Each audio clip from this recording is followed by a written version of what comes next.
Hola, buenas tardes, bienvenidos. Hoy vamos a estar, gracias a la Asociación a la Sociedad Española de Reumatología, que ha creado este webinar para que conozcamos un poquito más de las uveitis, y nos acompañan el doctor Alfredo Adán, que es oftalmólogo del Hospital Clínico de Barcelona, y la doctora Esperanza Pato, que es reumatóloga del Hospital Clínico de Madrid.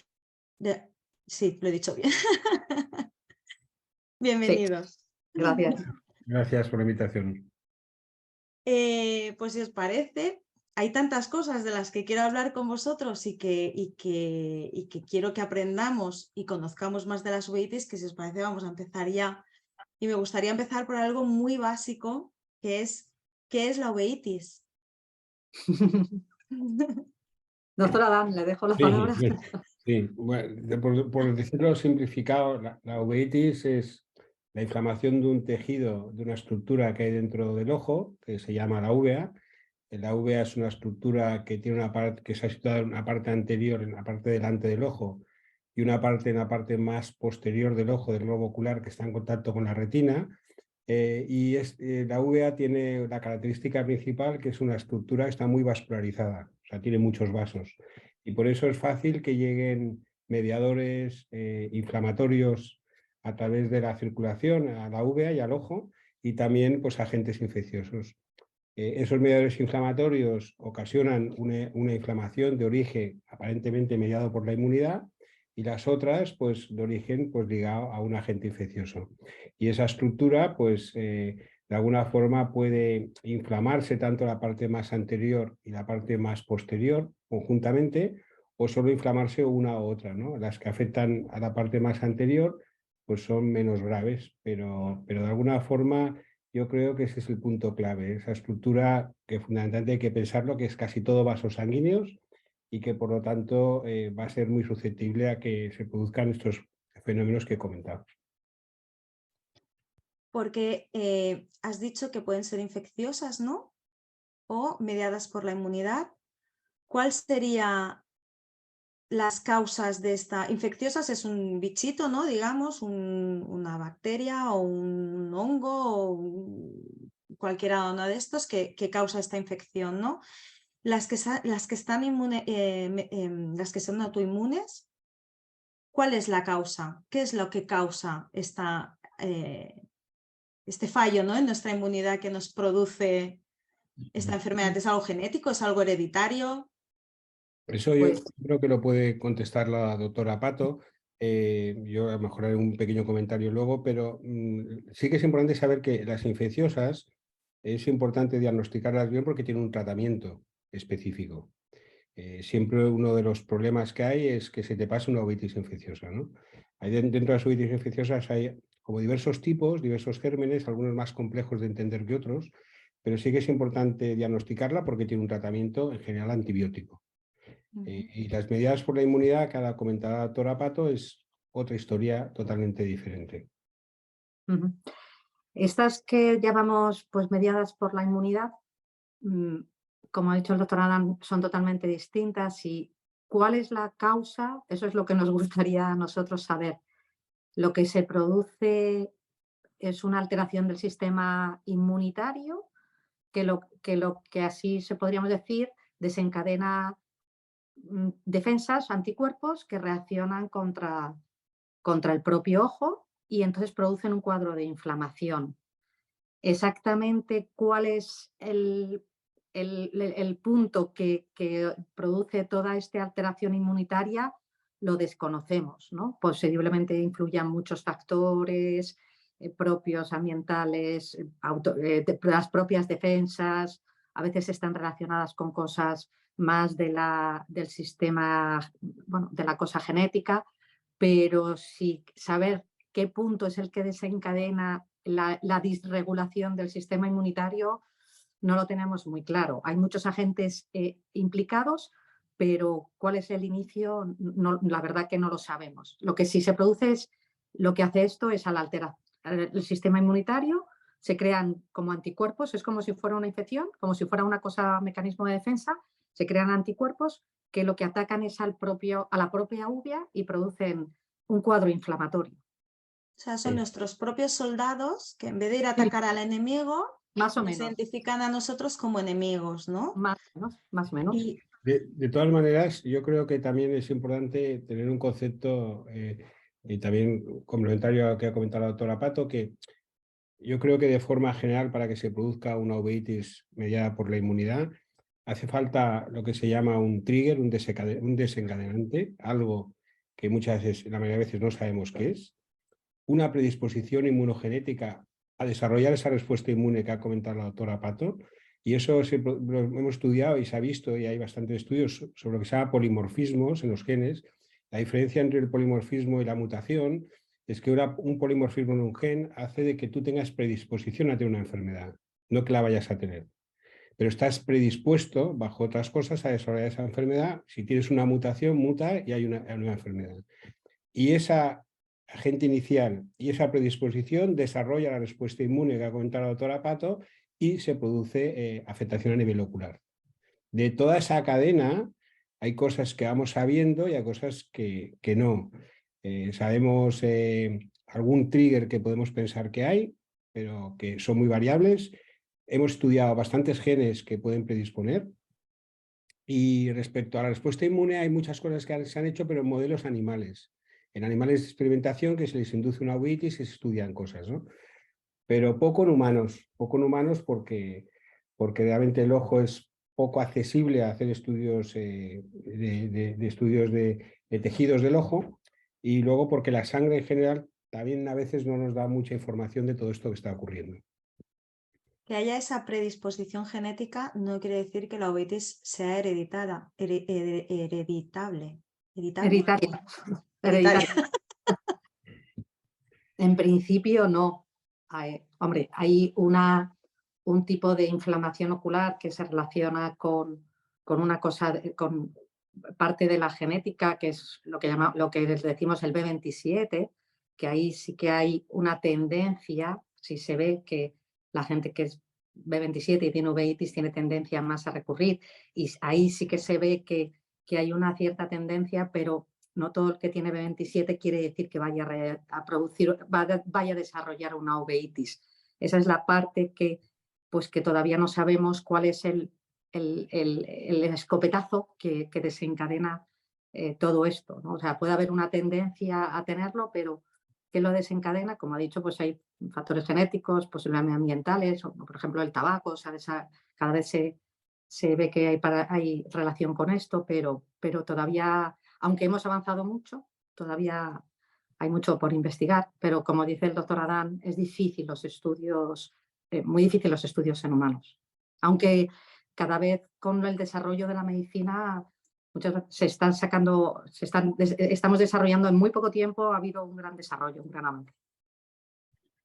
Doctora Pato, ¿en qué tipo de uveitis requiere que haya un reumatólogo? En todas. No.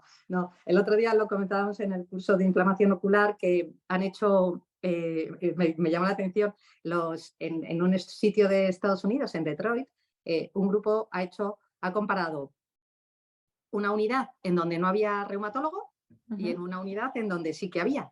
Y ellos ven que en la unidad de uveitis donde hay reumatólogo, esos pacientes van mejor, tanto a nivel ocular, por el tratamiento, por los efectos secundarios y tal. Y no dicen qué tipo de uveitis ven, supongo que son todas, ¿no? Entonces, es muy gracioso. El artículo me ha gustado mucho, entonces por eso digo en todas. Generalmente nosotros lo que ayudamos más es en estas uveitis autoinmunes, ¿no? En las que son, en las infecciosas, podemos echar una mano al vigilar efectos secundarios, pero muchas veces, a veces hay un internista al lado, agente de infecciosas, y que ayuda. Nosotros somos sobre todo en las uveitis autoinmunes, en acotar el diagnóstico, ayudar a intentar hacer un diagnóstico diferencial más aproximado para no perdernos. Y luego yo creo que en ayudar sobre todo a poner tratamientos y a vigilar esos efectos secundarios, aunque cada vez más los oftalmólogos están superpuestos en el tratamiento sistémico de la uveitis. Los que se dedican a ellos, hay que reconocer que muchos son unos fieras, ¿no? O sea, que lo hacen muy bien. Pero en esa parte yo creo que ayudamos mucho porque ellos tienen su labor de ver al paciente, que conlleva un tiempo, y nosotros pues podemos ayudar cuando tiene un problema el paciente, estar ahí, ayudarlo, los efectos secundarios, mientras el oftalmólogo puede estar haciendo otra tarea, ¿no? Entonces y bueno, ayudar al diagnóstico. Entonces yo creo que esa parte es importante y nos ayudamos mutuamente. Porque Yo los lo que dos... quería decir es que suelo decir que España es un país que en ese sentido estamos muy avanzados, ¿eh? En Estados Unidos, que por ejemplo piensas tal, hay pocas unidades de uveitis multidisciplinares con oftalmólogos y reumatólogos. Muchos casos lleva solo el oftalmólogo y de hecho cuando tú miras algunos artículos tan publicados, los pacientes llevan unas dosis de corticoides altísimas. Porque el oftalmólogo a veces allí, el oftalmólogo general o el tal que lleva una uveitis o tal, pues lo más fácil es dar corticoides, que es el fármaco que se suele dar, ¿no? Y este modelo que tenemos aquí en España desde hace muchos años, que como comenta Esperanza, pues los oftalmólogos tenemos que saber cosas de tratamientos, ya, pero a la inversa también. Sí, Y eso ocurre cuando ves sí, sí, sí. reuniones y tal, y ocurre en las dos. Yo diría que somos de los países de Europa y del mundo que estamos más avanzados en este tipo de modelo, que al final el beneficiado va a ser el paciente. Está Por claro. supuesto. Yo creo que hay una parte que nosotros ayudamos, pero el reumatólogo o internista que esté allí tiene que saber de inflamación ocular para sacarle información al oftalmólogo y claro, porque al final el oftalmólogo es el que ve al paciente y tú estás confiando ciegamente en el oftalmólogo para indicar unos tratamientos o para ayudar y tal. Entonces, también el reumatólogo se empapa y sabe de lo que es la inflamación ocular y cuando pues a lo mejor te toca un oftalmólogo que se está en formación, residente y tal, ayudas también con las preguntas y tal a que eso se centre mejor y a ir a más. Entonces, el tándem, la consulta multidisciplinar esta que se ha creado y que yo creo que hemos conseguido expandir en muchos puntos de España, yo creo que es una gran ayuda para el paciente, para la atención y creo que también de eficiencia en cuanto a pedir pruebas, ahorrar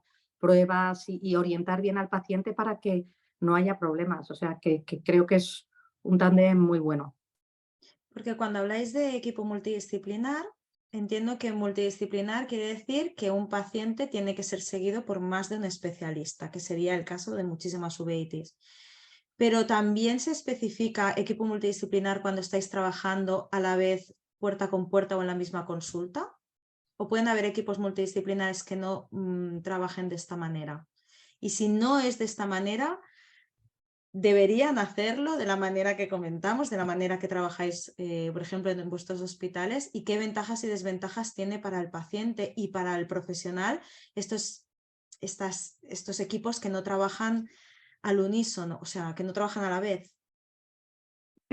Sí, yo creo que el trabajar conjuntamente, realmente puerta con puerta y estar, pues te permite, pues evidentemente, comentar los pacientes, te permite tomar decisiones de tratamiento consensuadas, te permite entender bien exactamente la patología que tiene el enfermo y realmente para mí es muchísimo mejor eso que remitir el paciente a otra consulta y que en otra consulta se evalúe, porque siempre va a ser dos visitas, va a ser, para el paciente va a ser más complicado y sobre todo más difícil de consensuar.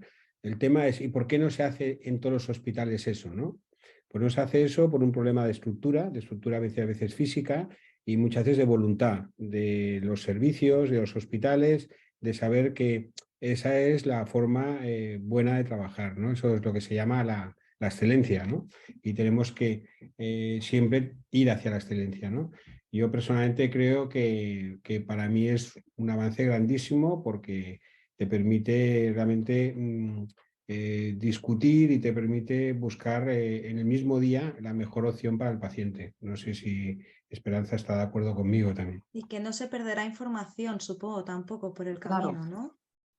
Hay un problema, o sea, yo creo que Alfredo y yo, bueno, pues desde siempre somos unos privilegiados, o sea, tenemos las unidades montadas, bueno, pues porque la gente se lo ha trabajado y trabajamos conjuntamente, es una cosa que ya está hecha, muy formada y tal. Pero empezar es muy difícil y hay que reconocer que bueno, tanto Alfredo como yo, los dos en un clínico, tenemos hospitales como grandes terciarios con posibilidad. Hay en otros hospitales que esto es muy difícil, ¿no? Porque son o pocos reumatólogos o pocos oftalmólogos que no se pueden dedicar un día completo a la inflamación ocular, que un reumatólogo no se puede ir de la consulta porque pierde tal. Entonces, o sea, es complicado. Entonces, yo creo que o sea, en muchos sitios es muy complicado, pero hay gente o sea, en cada hospital a lo mejor, en muchos sitios que conozco que a lo mejor no trabajan conjuntamente, sí tienen un oftalmólogo y un reumatólogo de referencia que entre ellos se hablan, se entienden, se conectan, hacen un gran esfuerzo por hacerlo y aunque no sea en el mismo momento o lo que sea, yo creo que eso es mejor que nada. Entonces, a veces la estructura y cómo están formados los hospitales y que no en todos sitios hay tantos recursos, pues es complicado, pero en muchas unidades o aunque estén separados, ese contacto que tienen, que se han puesto como objetivo tratar bien a ese paciente, aunque sea distinto, yo creo que se hace bien y eso es mucho mejor que no tener nada. Desde luego.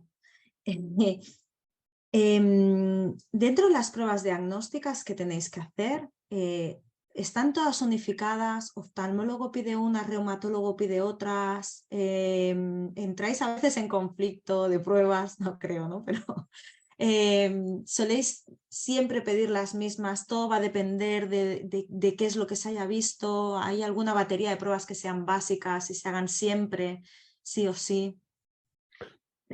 Vamos a ver, bajo el punto de vista, la oftalmología es una especialidad única.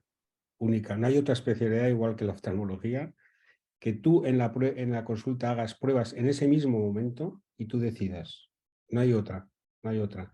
Hay otras especialidades que puedes pedir una analítica, puedes pedir una radiografía, pero no en la misma consulta.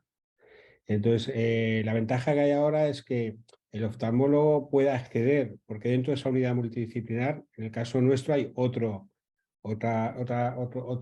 otras personas son para mí imprescindibles, que son las optometristas, ¿vale? Que trabajan en conjunto con los oftalmólogos, o sea, en equipo con los oftalmólogos.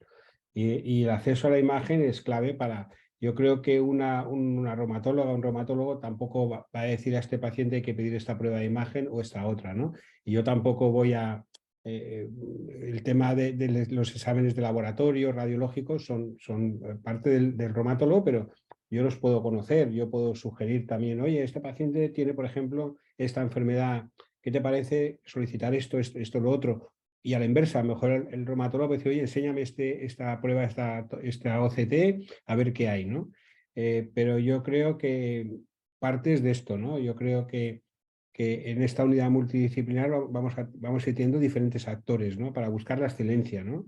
Oftalmólogos, reumatólogos, optometristas, enfermeras, administrativos, y eso es como hay que buscar una unidad de excelencia, ¿no? Porque yo creo que son temas diferentes, ¿no? Pues fíjate una enfermera que a lo mejor puede hacer extracción el mismo día que tú vas y que tú ves al paciente.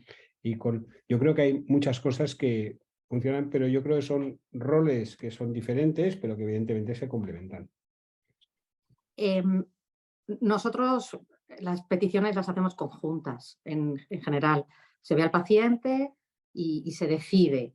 ¿Hay a veces que tenemos alguna conflictividad? Por supuesto, que a veces, pues yo creo que esto no hay que pedirlo, esto sí. Reconozco que a nivel infeccioso cada vez aprendiendo más, pero me pierdo muchas veces de, oye, aquí hay que pedir la Bartonella o sabes que según el tipo de afectación oftalmológica que tengan, me pierdo un poco en la batería de pruebas. En general, las pedimos conjuntas. Según lo que ve el oftalmólogo, se decide conjuntamente todo lo que hay que pedir. ¿Hay una serie de batería básica? Bueno, básica es pues a lo mejor una analítica con radiografía y siempre descartar la LUES, que siempre es una cosa con una orina y tal. Y luego lo que se piden las pruebas es, como he dicho desde el principio, es como a medida, ¿no? Según lo que cuente el paciente, según la exploración oftalmológica, etcétera, etcétera, se piden las pruebas. Porque a veces pedir muchas pruebas, o sea, los oftalmólogos hacen todas sus pruebas de imagen y eso que se hace en la consulta directamente, pero luego las pruebas analíticas y todo eso, a veces pedir muchas pruebas lo que te lleva es a desinformación. Entonces, lo intentamos acotar según lo que tenga. Y como al paciente se le vigila muy de cerca, si es necesario, se van pidiendo más. Pero sí, las pedimos conjuntamente y solemos estar todos de acuerdo. Pero hay algunas pruebas que se hacen más que otras, ¿no? Por ejemplo, la Sí, placa de tórax se suele sí. hacer mayoritariamente. Y, por ejemplo, antes habéis hablado del de la HLA-B27. ¿Esto, por Sí. ejemplo, es algo que siempre se hace o solo se No, hace cuando se sospecha que ese tipo de uveitis puede ser, creo, es la Birdshot? no, el B27 La es en BSET. relación con espondiloartritis. Eso, esa es Cuando- la AB29, la no, 29, la ¿no? 29 es el Birdshot, es el Birdshot. Birdshot. Entonces, por eso, cada uno pedimos, o sea, no tiene mucho sentido si tienes otro tipo de, pues yo que sé, una panuveitis, pedir un B27. No, bueno, lo puedes tener positivo, pero no te va a aportar información. Ujú. Según el tipo de inflamación que tengas, pedimos un poco las pruebas a demanda, ¿no? A demanda de... Y todos los estudios dicen que si lo haces así, pues no es que puedas ahorrar pruebas, que también, que es importante para el Sistema Nacional de Salud, es muy importante, sino que además orientas mejor al paciente. Si pides muchas pruebas, a veces te desorientas. Esa es mi opinión, ¿eh? Supongo que porque al final empiezas a pedir pruebas y ya luego no sabes lo que significa. Yo creo que nosotros como pacientes, yo te hablo como paciente, también Sí, creo que es mejor, porque nos da la seguridad de que al sí. menos sabéis hacia dónde vais enfocados. Si Yo no también es lo creo. como, uff, a Sí, ver todo sí. esto que he Yo, perdido va. yo también lo creo. Cuando vienen pacientes que le han pedido muchas pruebas y tú dices, no, esto es solo que me... O sea, es como, sí, yo creo que eso es una buena información, le das una buena calidad al paciente, ¿no? Dice, oye, estás sabiendo, sé lo que están hablando. Sí, yo también lo creo. Al principio me quedaba un poco así, pero al final sí. Después de los años he visto que sí, me alegro que me lo digas porque es interesante este feedback que hacéis Sí, vosotros, ¿no? Decirnos bueno, yo eso. también te lo digo como paciente de hace más Sí, de sí, 15 sí, años.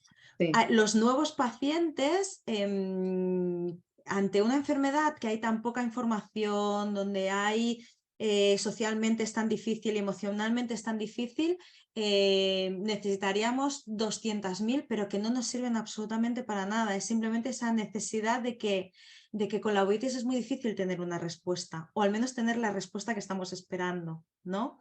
Pero yo creo que centra al paciente el ir a por las pruebas a las que creemos que son las decisivas, ¿no?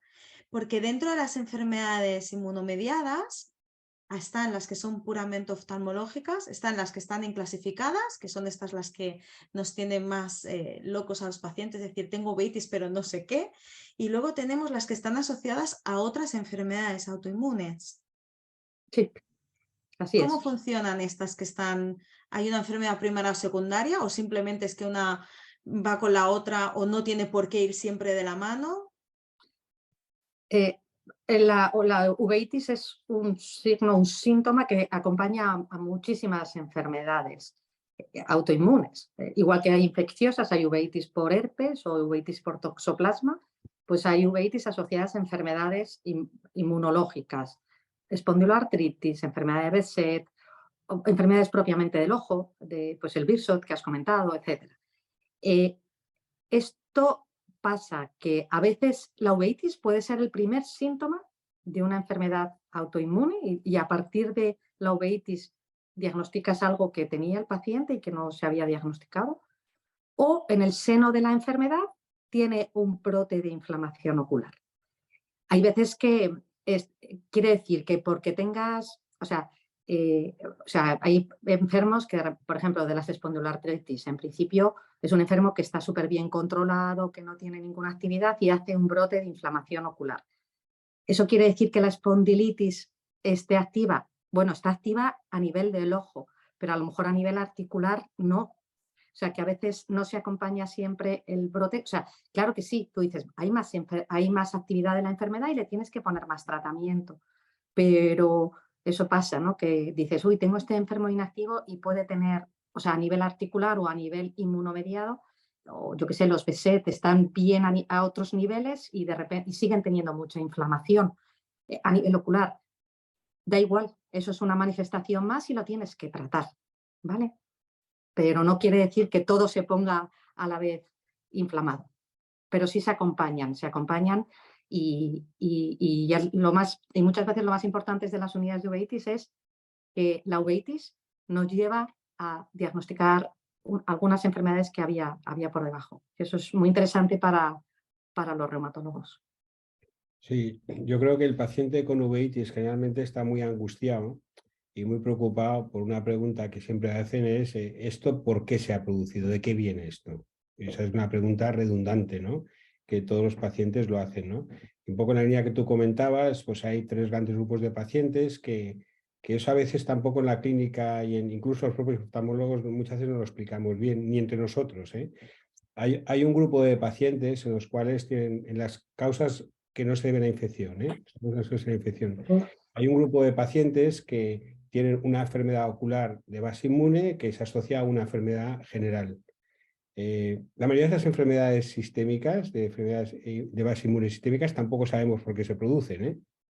Tampoco sabemos por qué se producen, pero sí que sabemos, le podemos poner un nombre y apellidos. Luego tendríamos otras que son de causa ocular que también somos capaces de poner nombres y apellidos. Que esas hay más de 30 y pico entidades. Yo cuando soy capaz de poner un nombre y apellidos, para mí ya está diagnosticado al paciente. ¿Vale? Otra cosa es, ¿y esto por qué se produce? Uy, eso ya entramos en lo que hemos estado al principio de todo, ¿eh? Y luego habría un tercer grupo que se llaman inclasificadas. ¿Por qué? Porque no están ni en el 1 ni en el 2.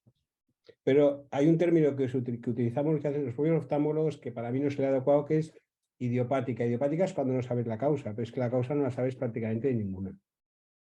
Con lo cual, creo que si tú al paciente, si tiene una enfermedad general, eres capaz de decir, mire, usted tiene una enfermedad de Behçet, una sarcoidosis, son estos nombres así tan raros que utilizamos, pero que somos capaces de poner nombres ya apellidos. Y esto nos sirve para saber un poco el pronóstico que tiene y el tratamiento que tenemos que hacer. 2, esta de la lista también es muy importante, son nombres aún más raros que los otros, también nos sirven tampoco para saber dónde estamos porque hay un espectro muy grande. Y las terceras para mí son las más difíciles porque son las más complicadas un poco de saber cuál es el pronóstico que tiene y luego el tratamiento y la respuesta al tratamiento, ¿no? Pero esos son los 3 grandes grupos de pacientes. Pero, por ejemplo, volvemos a la HLA-B27 o HLB-B27, ahora no sé cómo es. Aparece un paciente que tiene un brote, una uveitis, se sospecha de este gen, se le hace la prueba, es positivo, pero no ha tenido ninguna manifestación o puede ser negativo. O sea, creo que la dificultad de las uveitis es ahí donde recae, ¿no? Que 2 más 2 no son 4. No, es que un poco lo que se ha comentado, el HLA es un sistema de nuestro organismo que nos marca una predisposición inmunogenética a tener enfermedades. La gente que tiene un HLA B27 positivo no significa que vaya a tener enfermedades, pero tienes más predisposición a tener según qué cosas, ¿no? Nosotros, cuando pedimos un HLA B27, pues cuando un paciente tiene una uveitis anterior, de estas que comentaba, tal, pues una uveitis anterior aguda y que va recurriendo, ¿no? Si es un paciente varón, más fácilmente, pues si es B27 solo y no tiene ninguna otra cosa, pues sabemos que ese paciente va a tener más riesgo de desarrollar uveitis y va a hacer más brotes de uveitis. Es un poco volviendo al principio. El desencadenante, la inmunogenicidad, la predisposición genética y luego la lesión en el ojo. Pues tendría lo segundo, ¿no? Claro, pero eso lo que hace es que vosotros, una vez aparece esto, aunque no esté la enfermedad, hay que estar en alerta, ¿no? O sea, Sí, no aparece, pero pero hay no lo pedimos que... a ningún paciente que no tenga uveitis. O sea, me refiero, si un paciente viene y tiene un cuadro que tal, pues el reumatólogo, porque una vez que sea B27 positivo, el reumatólogo también dará otras pruebas, porque puede ser que sea B27 y ya está, o que tenga otras cosas, ¿no? Entonces yo creo que es un marcador que te puede ayudar a decir, bueno, pues ya sabemos lo que usted puede tener y también podemos trabajar en otras enfermedades que se asocian a un B27. Pero sería de esa parte que sabemos que los genes ahí actúan, ¿no? Como antes lo que hemos comentado, el HLA-A29 es unos genes que están relacionados con una uveitis que se llama uveitis, que se llama retinopatía emperdigonada en español o inglés, que es un nombre que se utiliza mucho, que es Birdshot. Pero no todo el mundo que es A29 va a tener un Birdshot, pero sí que la gente que tiene el uveitis es A29 positiva. Entonces significa, no sé si esto Esperanza quiere añadir algo. No, Que es que, pues lo que comentaba, ¿no? Que si tú tienes una uveitis anterior y le pides un 27, aunque no tenga otras, como tú lo decías, aunque no tenga ninguna otra sintomatología, tú ya sabes que, como ha dicho Alfredo, ese paciente va a tener posiblemente más recurrencias. Entonces, tienes que estar atento de tratarle más o de si necesita más tratamiento o qué. Entonces, sí, o sea, son cosas que son indicadores que nos permiten intentar tratar y estar más vigilantes con los pacientes. Porque ¿hay algún estudio o se sabe cuáles son las enfermedades asociadas más comunes a las uveitis? ¿Hay No, algún dato que sepamos? no entiendo muy bien. ¿Cuáles son las uveitis asociadas a otras enfermedades más comunes? Por ejemplo, sabemos que en las pediátricas la más común es la IJ. ¿Se sabe algo en los adultos? O sea, a ver, la uveitis, o sea, cuando tú coges un listado de causas de uveitis, hay un montón, entre infecciosas, no diagnosticadas y tal. Entonces, sí, claro, hay unas enfermedades que están más asociadas a uveitis. Has dicho, las pediátricas es la IJ. Bueno, posiblemente en las pediátricas yo creo que la más frecuente es la uveitis intermedia, creo por proporción, y no tiene que ser IJ, pero sí, o sea, las enfermedades que están asociadas a uveitis se conocen, claro, sí, se conocen. ¿Y cuáles son? Es que son muchas. O sea, claro, es que es un listado enorme, pues son propiamente del ojo, las infecciosas, las autoinmunes, todas las autoinmunes, y luego, bueno, pues las propiamente oculares son un poco las tres grandes causas y, bueno, pues las que no están clasificadas como bien dice, que me gusta mucho como lo dice el doctor Adam, lo de que no es que sean idiopáticas, es que no están clasificadas, ¿no? Pero son esas. Y entonces, o sea, dentro de las autoinmunes tienes las espondiloartritis, las enfermedades de Behçet, la artropatía psoriásica, la IJ, bueno, la esclerosis múltiple, un montón de patologías, la enfermedad de Crohn, la enfermedad inflamatoria intestinal, un montón de patologías que sabes que pueden producir uveitis.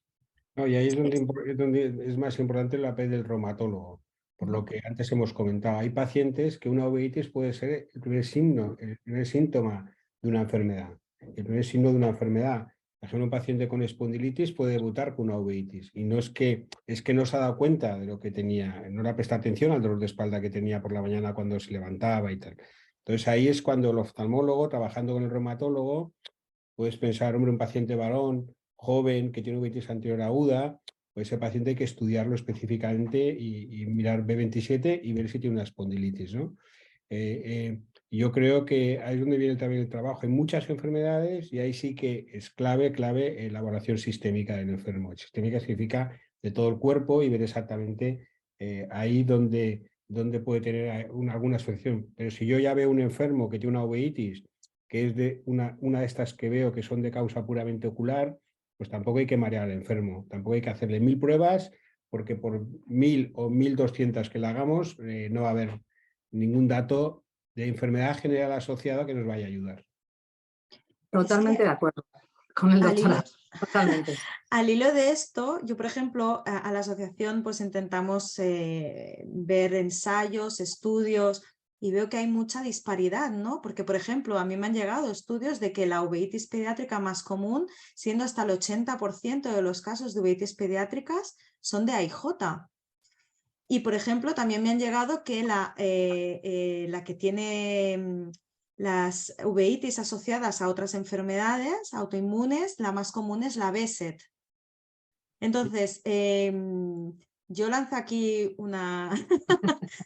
a ver qué la coge. ¿Para cuándo, no? Un estudio unificado a nivel nacional básico de saber realmente cuántas uveitis hay, de qué tipos, en qué sector, Vale. en qué, ¿no? Ahora, demográficamente. mira, el otro día fue el curso de inflamación ocular y el doctor Ángel Aparicio presentó un estudio que ha hecho de epidemiológico solo en la comunidad de Toledo, ¿no? Sobre la incidencia de uveitis, la prevalencia y tal. Él, cuando empezó todo este estudio, nos contactó con muchísimas unidades de uveitis que todos estuvimos de acuerdo en participar. Fenomenal, participamos y tal. Problema, no hubo dinero y fue un trabajo de chinos y solo lo ha podido hacer la comunidad de Toledo, en la comunidad autónoma o sea, en la zona de Toledo, la provincia de Toledo. El problema de todo eso es la cantidad de recursos que necesitas. O sea, no es el problema, ¿no? Posiblemente esto tendría que ser un proyecto pues, a nivel nacional, promovido por, no sé si por el Ministerio de Sanidad General, que yo no sé si lleva todo, tal, y sería interesantísimo, porque como bien dice el doctor Adán, nosotros en España yo creo que estamos en una situación privilegiada por la cantidad de unidades de inflamación ocular. Pero es una cosa muy, muy costosa y muy difícil de hacer, sobre todo porque necesitas bases de datos muy potentes. Por ejemplo, los suecos esto lo hacen muy bien y aquí pues no tenemos tantas. Y encima como tenemos el problema de los ataques informáticos, ¿no? Pero es muy complicado. Se intentó hacer, ¿eh? Se intentó hace ya unos años y se sacó, lo presentó el otro día en el curso de inflamación ocular y solo se pudo sacar esa información. Sí, yo creo que un poco al hilo de lo que comenta Esperanza, yo creo que hay dos conceptos, aparte de saber las causas de uveitis, que eso ayudaría mucho, tener una foto de toda España, hay dos tipos de estudios epidemiológicos, unos de incidencia y otros de prevalencia. Las incidencias, que son los realmente complejos, es saber el número de casos nuevos que hay al año de uveitis en diferentes zonas de España, ¿no? Todos estos estudios de incidencia hace falta recursos y realmente hace falta una dotación económica. Evidentemente también se podría pedir, hay proyectos de investigación que también hay convocatorias oficiales cada año y se podría pedir un proyecto de este tipo, seguro. Y la prevalencia es diferente. La prevalencia es el número de casos totales que hay en cada uno de los lugares. Yo puedo hacer un estudio de prevalencia de mi hospital, es decir, cuántos pacientes tengo de uveitis, ¿no? Y eso te da una foto, ¿no? Lo interesante son los dos tipos de estudio, ¿no? De incidencia y de prevalencia, ¿no?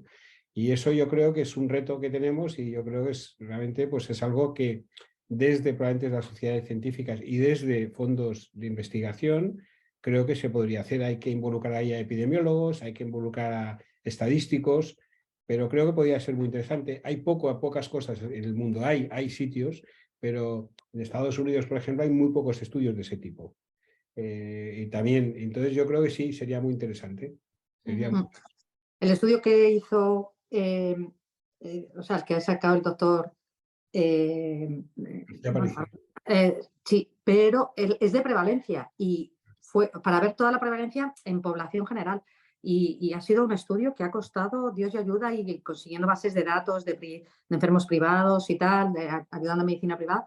Y ha sido bastante complicado. O sea, que es complicado. O sea, sería muy interesante, pero habría que dedicarle recursos y organizarlo bien, como dice Alfredo, pues involucrando a todos los estamentos, ¿no?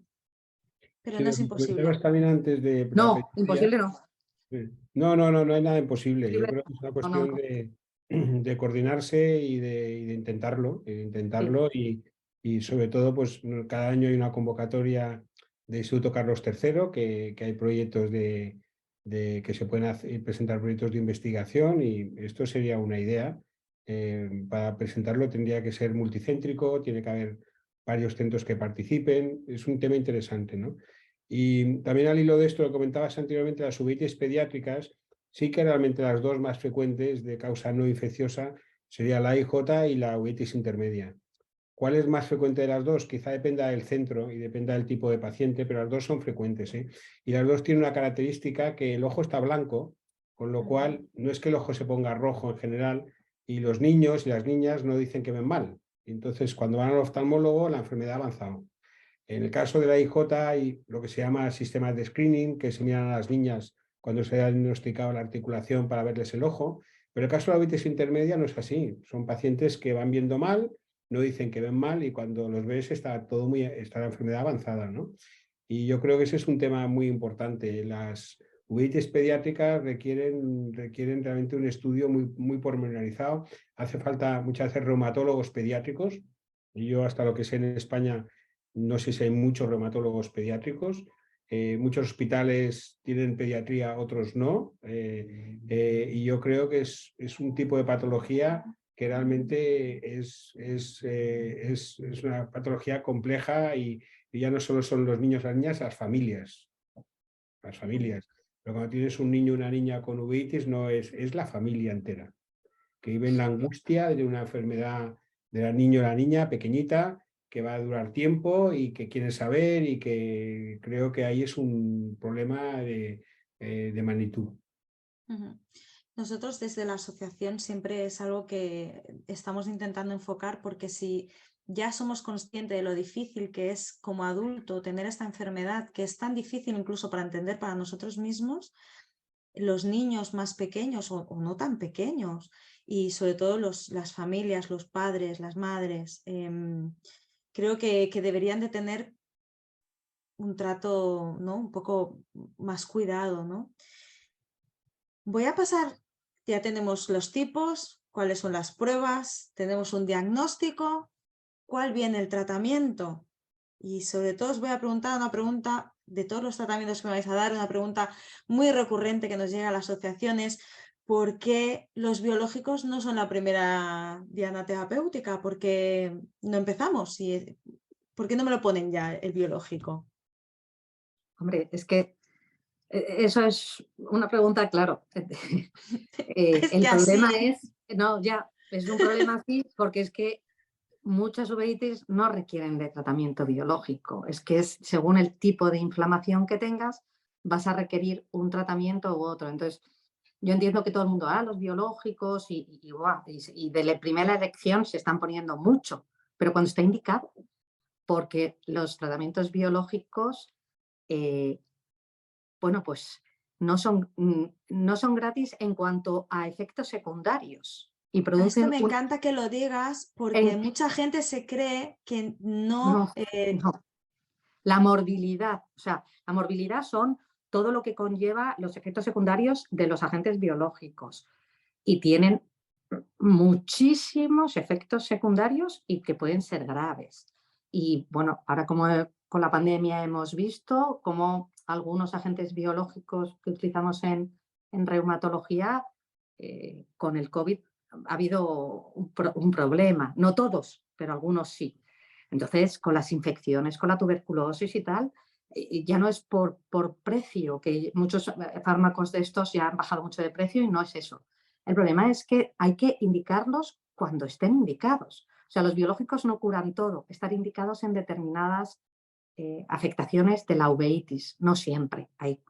Para muchos se curan con antibióticos, se mejoran con antibióticos, otros necesitan gotas, otros necesitan una inyección periocular, otros necesitan un inmunosupresor y otros necesitan un biológico. Cada cosa a su tiempo. Y eso, yo creo que ahora mismo me gusta, o sea, la pregunta está bien, pero lo que hay que decir es que ya no hay mucha pereza en poner un biológico por el precio. Si es por eso, no, porque han bajado mucho de precio, hay biosimilares y tal. Es más bien que hay que indicarlos de forma correcta porque tienen muchísimos efectos secundarios. Sí, A ver lo que dice Pedro Albán, que siempre es empezar la casa por el tejado, pero es que no son gratis. sí, yo estoy de acuerdo con Esperanza. Yo también diría que hay una tendencia, y tenemos una tendencia en general, a indicarlos más precozmente. Por ejemplo, antes dábamos corticoides, un inmunosupresor, incluso podíamos dar un segundo inmunosupresor.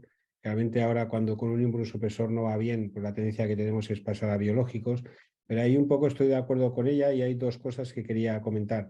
Una es que solo tenemos un biológico que tiene indicación para uveitis, que es un fármaco que se llama adalimumab, es el único que tiene indicación. Todo lo demás lo tenemos que utilizarlo, como se llama, fuera de la ficha técnica, por un uso que se llama uso off-label, fuera de indicación.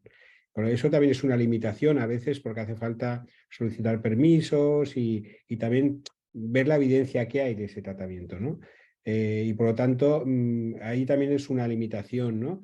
Lo que sí que está claro, y yo tengo claro que para mis pacientes es evidente que cuando empieza un tratamiento biológico, sobre todo, por ejemplo, con adalimumab, que es el que tiene indicación, la calidad de vida del paciente es mucho mejor, porque la calidad de vida del paciente cambia mucho un tratamiento que tienes que hacerte una inyección cada 2 semanas que un tratamiento oral que es cada día. O también te permite hacer menos tratamiento en general. Con lo cual, sí que es verdad que hay que buscar el paciente que va a beneficiarse de ese tratamiento, pero que hoy en día, y también ha influido mucho lo que comentaba la doctora Pato, de los precios han bajado mucho de los biológicos, también sobre todo de este biológico que tiene indicación para uveitis, que sea el adalimumab. Pero bueno, yo creo que hay muchas opciones terapéuticas ahora. Yo creo que el abanico que hay de posibilidades al tratamiento son grandes y es buscar cuál es el tratamiento que se precisa cada uno de los pacientes también. O sea, la experiencia supongo que también del profesional es el que también va a decidir si en un momento o en otro. Y además entiendo que no solamente la eficacia del medicamento, sino que no todos somos iguales, no todos recibimos el medicamento de la misma manera. Entonces entiendo que por eso vamos de menos a más, ¿no? Porque a lo mejor yo recibo muchísimo mejor un tratamiento con corticoide a dosis bajas, no sé por poner un ejemplo, y a lo mejor otro hasta no llegar a, no sé, un biológico y un intraocular no conseguimos parar ese brote, ¿no? Supongo que todo dependerá un poco de aparte de los protocolos que deben de estar establecidos, sino también de la experiencia del paciente y cómo está reaccionando cada paciente, ¿no? Ese sería un poco el cómo se da ese tratamiento y por qué no siempre empezamos desde... Sí, Sí, se va a una medicina personalizada ahora. sí, yo también La lo creo. medicina Medicina personalizada, ¿no? Y seguimiento estricto para decidir enseguida si hay que cambiar el tratamiento, ponerle más dosis o lo que sea. Entonces, el seguimiento muy continuado es lo que hace pues que ver enseguida qué tratamiento le tienes que poner. Y la experiencia, por supuesto, la experiencia. Porque entonces, ahora me viene a deciros qué importante es un paciente corresponsabilizado, porque además tendrá mejor adherencia al tratamiento, porque vosotros decidiréis qué hacer en función de los resultados. Si no hay una buena adherencia al tratamiento, no sabréis si no está funcionando porque el paciente no está tomando o no está haciendo, no está siguiendo las pautas o porque realmente el medicamento no está funcionando. Eso es un gran problema. Sí, un poco, yo creo que en la línea esta de la medicina personalizada, en alguno de estos fármacos, concretamente con adalimumab, nosotros también y otros sitios lo que hacemos es mirar los niveles de fármaco en sangre, porque claro, a todos los pacientes se les hace una pauta similar, se les pone el fármaco cada 15 días vía subcutánea, se tiene que poner. Pero evidentemente la respuesta es diferente, la farmacogenética de cada uno es diferente. Y por lo tanto, hoy en día podemos trabajar mirando niveles de fármaco que te pueden permitir saber si un paciente va mal, porque los niveles son muy bajos. Y pueden ser muy bajos a unas horas porque no se ponga el tratamiento. No, Podría ser. eso es vamos, en general, yo creo que con la uveitis, pero hay de todo.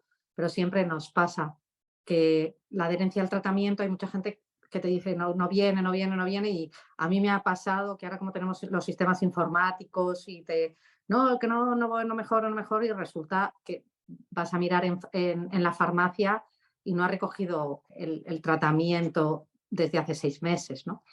No es lo habitual, no es lo habitual, lo digo, no es lo habitual, pero sí que hay que, como tú bien decías, corresponsabilizar al paciente de que la adherencia al tratamiento es muy, muy importante, muy importante. Uh-huh. Porque si no, no sabemos en dónde nos movemos. Estamos poniendo cada vez más tratamiento, más tratamiento, más tratamiento y no. Entonces, lo que pasa es que eso es difícil, pero corresponsabilizar al paciente es lo más importante y la mayoría de la gente lo hace, ¿eh? Habéis dicho una cosa que me pareció súper interesante, que es lo de la medicina personalizada, porque además hace poco estuvimos hablando, nosotros hicimos un evento y salió este tema y entonces se habló de cómo incluso se están las pautas que por ejemplo se daban del adalimumab, ¿no? Ahora se están dando, no se le da lo mismo a todo el mundo, sino que se está valorando el cambiar dosis, pues a lo mejor tú necesitas más por peso, tú necesitas menos por esto, o tú estás asimilando muy bien el tratamiento y no hablo tan bien como vosotros, pero más o menos creo que se entiende, ¿no? No, Pasa sí, que todo eso, Raquel, es investigación pura. Sí, Eso es investigación pura, ¿no? Porque tú fíjate, todo esto de los niveles de fármaco, que es los niveles que tú tienes en sangre del fármaco, los reumatólogos hace tiempo ya que trabajan y otras especialidades también, ¿no? Entonces tú puedes mirar los niveles, sobre todo si el paciente va mal. Si el paciente va mal, tú los miras y miras por qué el paciente va mal del ojo, va mal la inflamación. Pero tú también lo puedes, eso se llama un abordaje reactivo, que es que tú miras porque el paciente está mal y vas, pero también puedes mirarlo proactivamente, que es decir, yo voy a ir mirando cada cierto tiempo y en función de eso voy a ir modificando el tratamiento, subir la dosis, bajar los intervalos. Esa segunda parte es de investigación pura. Porque decir, todo eso va a mejorar los resultados visuales de los pacientes, eso es investigación pura. sí. Hay una cosa, aparte de lo que dice Alfredo, también lo de la medicina personalizada es también la parte de, pues, cuál es un poco, que en algunas cosas se están haciendo, bueno, pues a través de estudios de sangre, de suero y tal, pues cuál es la molécula o cuál es el tratamiento que te puede venir mejor, ¿no? Te lo voy a poner, bueno, en reumatología se hace para algunas cosas, hay veces que funciona y hay veces que no. Entonces es como tratamiento personalizado según estudios previos y tal. Eso se está intentando hacer cada vez más, pero es investigación y es difícil, es difícil. Por ahora es posible que tal y como está la medicina y como está avanzando todo, sea en unos años sea, pero por ahora es bastante complicado. Y si nos ponemos en esos años que estamos hablando, ¿qué perspectivas de futuro hay dentro de los estudios de uveitis, de las mejoras de los tratamientos, de los estudios? A ver, yo creo que en eso hemos, desde luego, de cómo está, vamos, supongo que Alfredo y yo ya somos viejos y empezamos a hacer Yo no, ¿eh? Tú tampoco. un Tenemos poquito, años, un no, poquito, un poquito. tenemos años. Eso sí, tenemos años, no somos Es viejos, tenemos, diferente, eso es, tenemos años, ya está. eso es, di que sí, es verdad. Eso le ha resonado, ¿eh? Lo que tenemos es No, experiencia. no, tenemos años, yo no voy de joven, o sea, yo sé los años que tengo. Tenemos experiencia, tenemos experiencia. No, Exactamente, pero ya, eso me gusta más. sí, es verdad, estaba mal expresado. Tenemos experiencia de muchos años y cómo empezó, cómo trabajábamos antes con la uveitis y lo que ha evolucionado posiblemente de 15, 10 años para acá ha sido exponencial el cambio. El cambio ha sido exponencial, o sea, no impresionante. Entonces, ¿en uveitis se va a seguir avanzando? Yo creo que mucho, mucho, en todos los niveles, porque a pesar de que es una como enfermedad rara, bueno, nosotros tenemos la suerte de que en España hay muchísima información, la gente sabe bastante, tanto los oftalmólogos como reumas y tal. En todo, así, yo creo que en el mundo entero, con todos los cambios de tratamiento, de aproximación diagnóstica, se aprovechan, aunque, como ha dicho Alfredo, los medicamentos se utilicen fuera de guía, se está utilizando todo lo que saben oncología, que desarrolla muchísimo tratamiento en las enfermedades inmunomediadas y tal, para la oftalmología, para la uveitis. Entonces, yo creo que o sea, es que se sigue avanzando mucho. Lo más rápidamente que se puede también, pero se sigue avanzando mucho en muy poco tiempo. ¿Quieres añadir algo, Alfredo? No, que la línea esta está avanzando mucho en tratamientos que se administran por vía general y luego también mucho en tratamientos locales también. Pues hay Sí, fármacos sí. que se inyectan en el ojo, que antes no era así, vendrán otros también. Y yo creo que en ese sentido, yo creo que eso más toda esa investigación que hay en lo que llamamos también las ómicas, que son todas mirar predisposición a tener ciertas enfermedades, a que tú a lo mejor seas un no respondedor a corticoides, un no respondedor a inmunosupresores. Todo eso hay artículos y hay líneas de investigación, ¿eh? Y hacia eso yo creo que no tardará tampoco muchos años, porque cosas que ahora tenemos, sabemos mucho más ahora que hace años. Nuestros pacientes están mucho mejor tratados ahora que hace años. Yo creo que también es importante que de las asociaciones de pacientes también podáis tener acceso a la información de los nuevos fármacos que hay, información de cuando hay un ensayo clínico en uveitis también, que sepáis lo que es un ensayo clínico, qué ensayo clínico hay, qué se busca con ese ensayo clínico, para que de alguna forma podáis acceder vosotros a los nuevos tratamientos también y saber de todo esto también. Yo creo que eso es un motivo de esperanza también. Yo os voy a hacer una última pregunta, no sé si es una pregunta, sí, es una pregunta, pero ya va a ser con la que voy a cerrar el webinar de hoy, que me ha parecido súper interesante, me encantan estos momentos porque aprendo un montón. Quiero aprovechar también para decir que esto se va a quedar grabado y que se publicará en el YouTube de Reumatología de la SER. Y si hay alguna pregunta que queráis trasladarnos para que podamos trasladarlos a ellos, la podéis hacer a comunicación@ser.es. Y ya con esta pregunta acabo. ¿Cómo de importantes creéis que son las asociaciones de pacientes en este tipo de enfermedades? Lo acaba de Eh, decir Alfredo. Pues seguir hablando más, que nos viene bien, que digáis las cosas yo, buenas que tenemos. yo siempre te lo he dicho, yo siempre te lo he dicho, Raquel, que tenéis muchísimo mérito y estáis haciendo una travesía en el desierto. Y lo siento porque es tirar piedras contra mi propio tejado. Muchas veces los que os podemos ayudar más y nos ayudamos somos los propios médicos. Y Bueno, eso, ya te digo, también nos pasa también, y tú lo sabes porque a veces hemos hablado, que las consultas tenemos la tira de enfermos. Sería muy bueno que pudiéramos informar en nuestras consultas de que existís vosotros.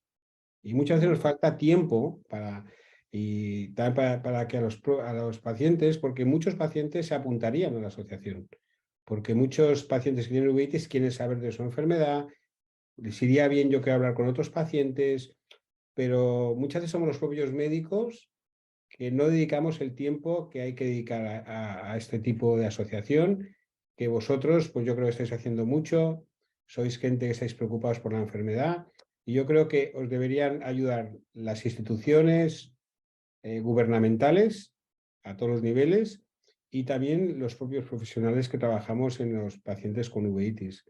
Y a veces digo, ostras, con la cantidad de enfermos que he visto hoy, con la cantidad de enfermos graves que he visto, no les he explicado lo que es la asociación, ¿no? Y ya sabes que esto nació porque yo creía que puede ser muy útil, o sea, y con eso está dicho todo. No sé si... sí. Bueno, corroboro las palabras de Alfredo y creo que es también nosotros, o sea, es verdad que es importante, pero nos estamos empezando a dar cuenta y es que además es importante para colaborar con vosotros, ¿no? Ahora mismo con el ensayo clínico que tenemos a nivel nacional, pues ya necesitamos, o sea, os pedimos ayuda y que participéis y que lo sepáis y tal. Pero es que además, ahora mismo ya para hacer investigación, casi todos los artículos te piden si en los estudios están metidos los pacientes para tener información y tal. Entonces, importantísimo tener una asociación, eso para decir, oye, pues sí, he participado en este estudio y tal. O sea, es que es una cosa que ya es la vida diaria. O sea, es importante tener una asociación porque es que todo el mundo lo está pidiendo, ¿no? O sea, en la literatura te lo piden. ¿Están metidos los pacientes en el desarrollo de este estudio? Entonces, aparte de lo que dice Alfredo, es que lo están reclamando las sociedades científicas. No solo los pacientes, sino las sociedades científicas. Claro, pero nosotros podemos dar esa visión, ¿no? Yo siempre lo he dicho, por ejemplo, el doctor Adán puede saber muchísimo sobre mi tipo de uveitis, pero sobre mi uveitis, o sea, sobre cómo lo llevo yo, sobre cómo lo vivo yo, sobre cómo veo yo, sobre cómo lo llevo yo, eso lo sé yo, ¿no? Entonces, creo que tiene que haber ahí un camino que tenemos que hacer juntos, ¿no? O con el reumatólogo, ¿no? De qué me sirve a mí.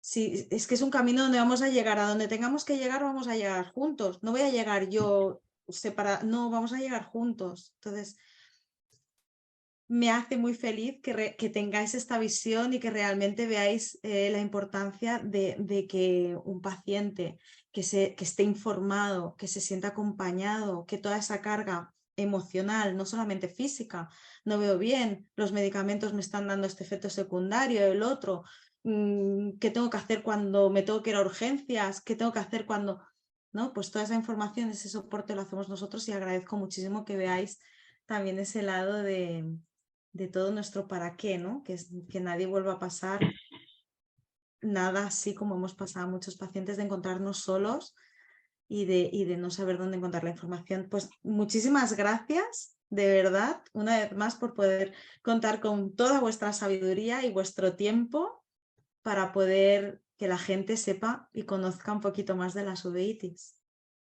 Muchas gracias a vosotros y a la sociedad por invitarnos y Alfredo por compartir este ratito otra vez. Sí, sí, encantado y felicitar también a vosotros y también ha sido un placer para mí estar con Esperanza haciendo hoy un trabajo multidisciplinar también. Sí. Aunque estemos uno en Barcelona y otro en Madrid, Sí, nos sí, entendemos bastante bien siempre. Y sobre todo no me quiero ir también sin dar las gracias a la Sociedad Española de exactamente, Reumatología, que sin exactamente. ellos este webinar pues Sí, no hubiera ocurrido, ¿no? Entonces, muchísimas gracias porque entre todos sumamos. Entonces, Eso me es. encanta que vayamos poniendo granitos de arena todos y que vayamos sumando. Muchísimas gracias. Gracias a vosotros. muy bien, gracias. Gracias.